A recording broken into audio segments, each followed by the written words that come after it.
Huh? I can start talking then. Yeah. So how long have you been an alcoholic? Oh, just kidding.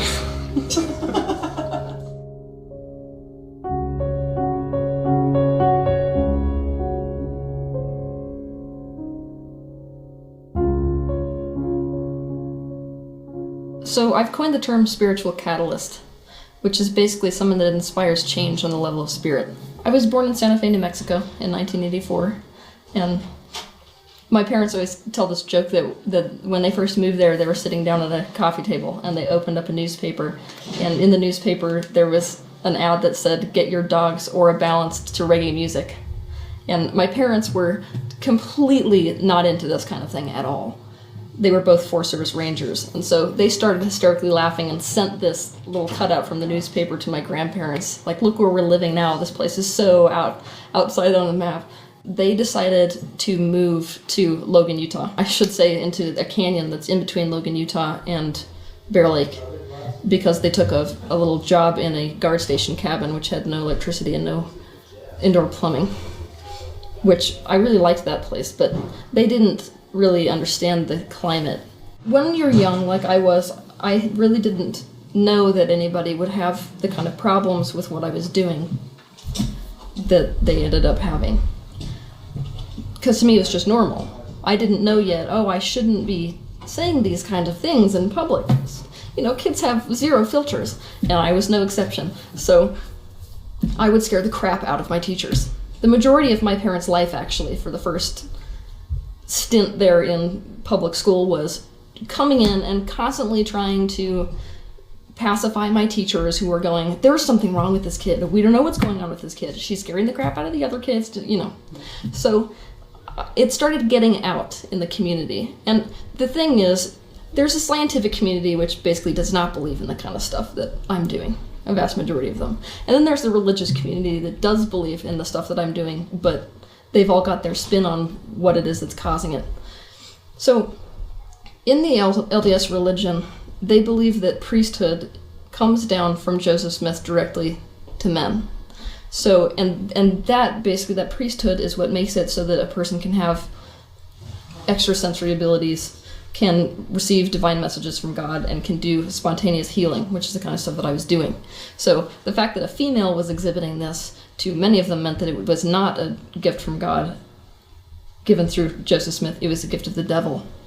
And so I was, for the mainstream Mormons basically in town, I was not allowed to go in their houses. I was not allowed to play with their kids. My parents would receive letters saying that I was a sign of the second coming. It was immediate ostracization before I could even understand what was going on with me. And we were completely exiled from the community. But there's also a cult up there. There's many, actually, up in Logan. As you can imagine, very extreme fundamental religious beliefs tend to breed a lot of deviance. So there's a cult up there that goes by the name of the Blood Covenant. They believe in blood atonement.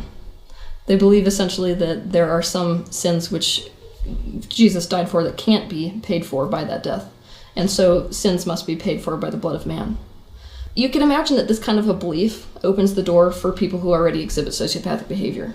They can kind of use this belief to do whatever, justify whatever it is that they're doing.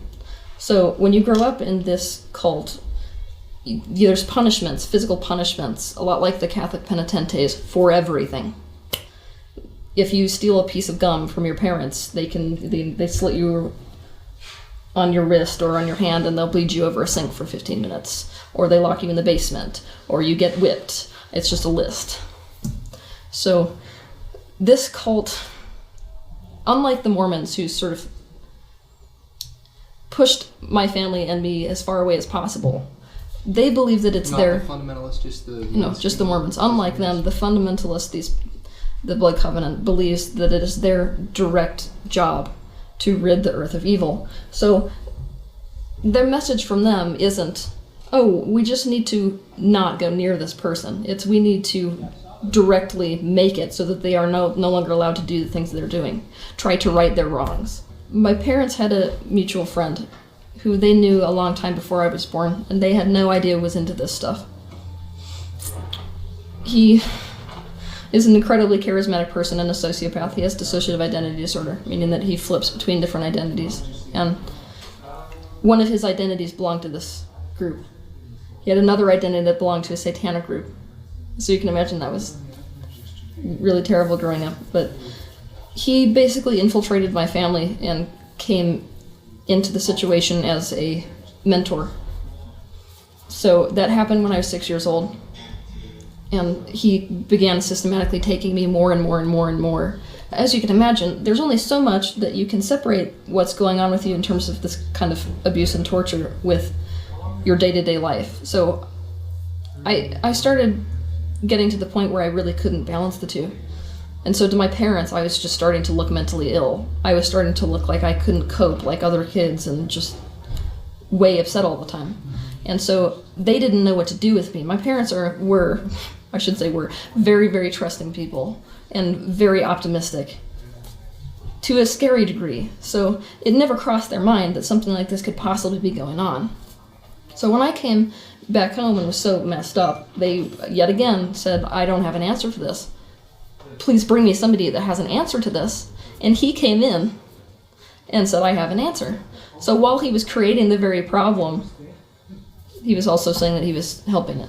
My elementary school is on a college campus, so they can't restrict anybody that's on the grounds, which is very abnormal for an elementary school. So during school hours, there would be college students weaving in and out, and when I went to school, this sort of issue of children being abused was not really in the public eye yet, and so I really don't think it occurred to any of them that this kind of stuff could be going on. And getting out of school back then was as easy as just bringing a note and giving it to the secretary at the school. You know, written by an adult and signed saying that Teal has to come out at this point. So I would take those notes from him and put them in my lunchbox for school, and then I would go and give them to the principal's office and leave.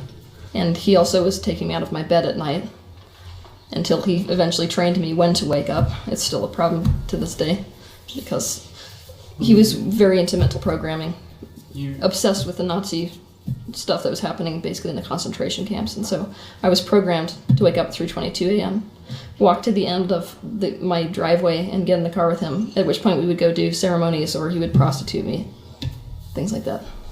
And you say to this day you still have that? I still have that problem. I wake up at 3:22. Yeah. Do you ever, in that mode, think that he's going to be there? I used to, but not anymore. It used to be a big problem. It took many years and a lot of therapy for me to be in an okay space after everything that happened.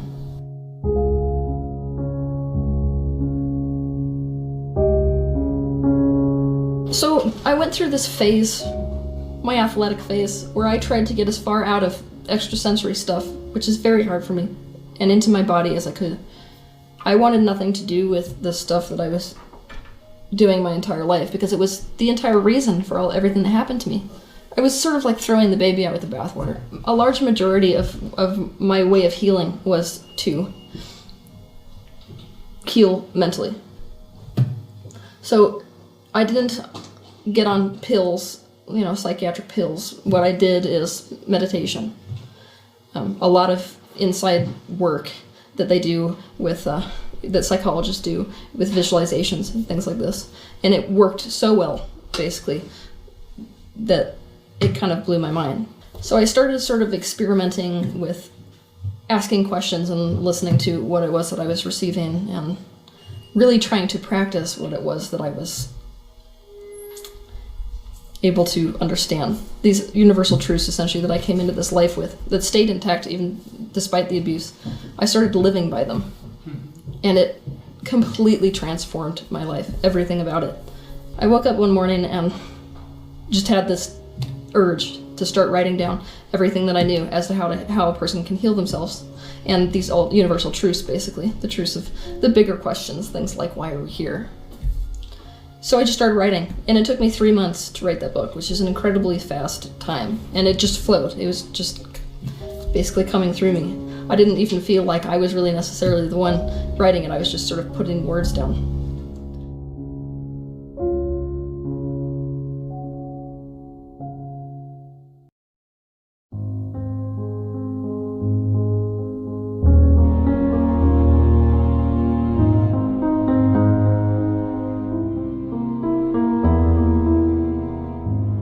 what is Source? Source is God. But it's not the God that you think of in terms of it's the separate entity that's controlling life like chess. It's everything that is source energy. It's just expressing itself differently. So this source energy behind me is expressing itself as a book. The source energy that is me is expressing itself in this body, you see. And it is all there is. There's nothing outside this. Because everything that is this extension of source energy,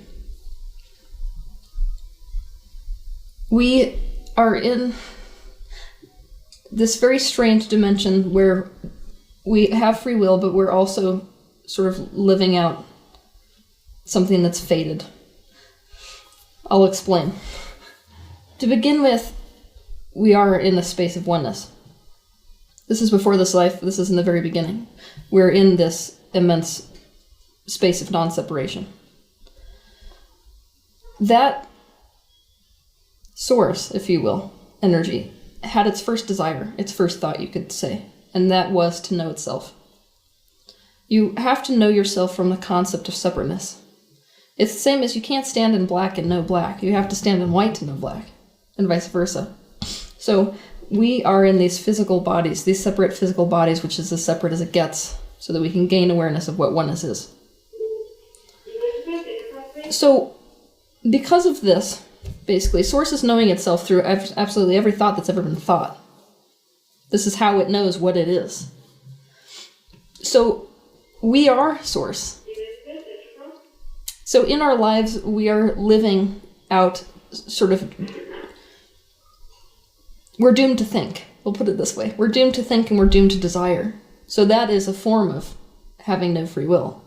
That's sort of being played, but we're being played by our very selves because we are Source. So it's not like somebody else is in control of us. We are in control of us. We've just lost touch with our higher selves. Mm-hmm.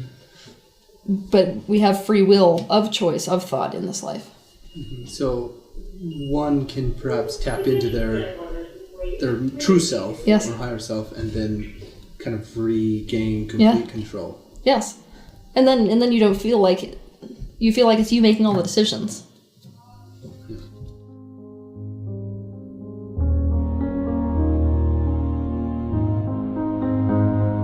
So to people who, I guess, sort of pride themselves on being very logical or scientific, and they hear things like this, or they analyze concepts like the zodiac, and they think it's just a bunch of random things that we as humans just invent, and then we find meanings in it, yes, like finding shapes in the cloud.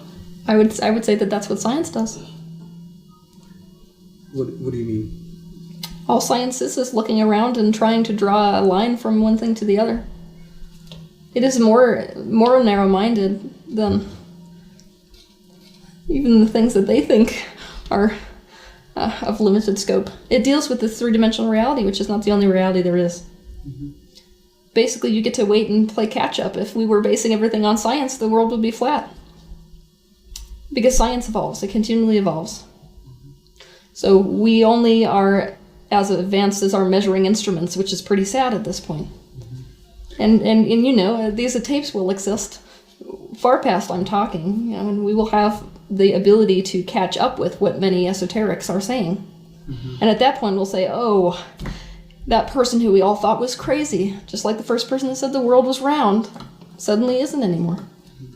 So you feel that science will one day sort of harmonize with things at this point that traditional science would look at as almost pseudoscience. Our science will become multidimensional. It's just very slow to catch up. What is your overall view of where humanity is headed? Fantastic. This is, of course, what everybody's very interested in because of this recent onslaught of information about 2012. We have a lot of people focused towards apocalypse right now, and people like me are so excited. I look around at everybody that's in my experience and say, oh, this is fantastic. We all came down for this exact moment. This is why so many of the personalities are very intense today. It's because we dove into a very, very catalytic time. We looked at this and knew that it would be very rapid change. And we are evolving as a species very fast. We're at the point of the 100th monkey, I like to say. So in science, essentially, you'll watch X amount of years where a species basically, at least physically, stays the same. And then suddenly, it shifts. We're at that point as a human race. But this shift is going to be towards spirituality. So, it's very exciting to people like me. Why now? Why is it happening now? Because it's a collective desire. Things happen on a grand scale when... So you're individually, basically, you're evolving based on your desires. So you desire something, and out of that desire, essentially, is born the means to achieve that desire. And when you finally get there, all of physical life will change in order to match that changed frequency. Because a desire, a new thought, is a frequency, which the physical must follow. So this is the reason for species evolution. If collectively a species is wanting things that can't be satisfied through their current physical structure or something like this, or current environment, either the species disappears or the species changes. So we are at a point where the human race has desired enough that we are now in the middle of that shift. We will eventually, I think, not have physical bodies as a human race. That's way down the line, but this is basically the turning point. It seems like the idea about 2012, I mean, there's kind of a connection with like the Mayan calendar and things like this, Yes. as if this particular period in our history has been known about for some period. Is there any validity to that, or Yes. did we just create our own self-fulfilling prophecy? Well, it's both. That's why you know things. It's because you're basically creating it. The reason that people are so good at being prophetic is they're just reading the vibration that is. We haven't deviated so much to not be a match to what is. This is why if you're going to go visit a future reading, person who reads what your future is going to be, it's only a future that's a match to you vibrationally now. When I sit with a person, I see 3 life paths for them at all times. Humans who are practicing the same thought patterns don't tend to change enough in their lives to make those 3 paths change often. So you can predict, just based on that, what a person's outcome is going to be. But it's just like gambling. If a person was going to, change their vibration enough to attract a circumstance like a car wreck into their life one day, and that car wreck changed the way they view the entire universe, they could change their vibration enough to change all 3 paths in their life. So there is absolutely no such thing as a future that's decided for you. So what they were doing basically years ago was reading the way that the vibration was and understanding what is a match to that, and that is the entire evolution of the human species at the certain point. So yes, many people predicted this. And do you think that there is more, I guess, truth, as it were, available now than there Yes. has been in previous? Yes, because we're starting to awaken. The human race at large is starting to awaken to the divinity within. And that opens you up to an entire... It puts you in an objective realm, basically, where you're able to view the fact that you create everything that is. Once you understand that, life as it is changes. Our desires are different. We're no longer sitting down here on this planet worried about who's going to get what country. Our entire priority shifts, so the human race shifts. Are there other, I guess you could say, are there other human beings that have gone through this same process in the history of the universe? Are we the first and only? If it had been done already on a mass scale, then we wouldn't be doing it. It would already be done. I mean, like another group of human beings, and somewhere out in the universe. Oh, yes. They've gone through this same process. A similar process.